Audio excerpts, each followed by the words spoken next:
రేవంత్ రెడ్డి గారు ధనవంతులను మరింత ధనవంతులు చేసే స్కామ్ ఒకటి మొదలుపెట్టిండు. అట్లా వందల స్కాములు చేస్తున్నాడు. ఈరోజు తెలంగాణ ప్రజలకు నేను ఈ కోడిగుడ్ల కుంభకోణం గురించి చెప్పాలనుకుంటున్నా.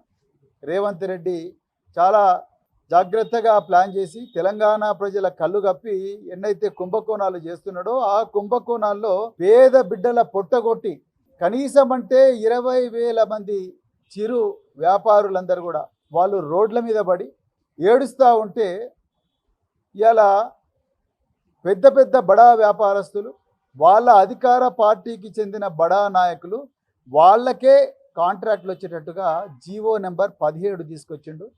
దాని గురించి ఈరోజు తెలంగాణ ప్రజలకు వివరించాలని అనుకుంటున్నా. కాంగ్రెస్ పార్టీ అంటేనే కుంభకోణాల పార్టీ, కాంగ్రెస్ పార్టీ అంటేనే కమిషన్ల పార్టీ, కాంగ్రెస్ పార్టీ అంటేనే అక్రమ కేసులు పెట్టే పార్టీ, కాంగ్రెస్ పార్టీ అంటేనే ప్రశ్నించే వాళ్ళందరినీ జైలుకు పంపించే పార్టీ. ఇది కాంగ్రెస్ పార్టీ నైజం. ఇలా తెలంగాణ ప్రభుత్వం రేవంత్ రెడ్డి హయాంలో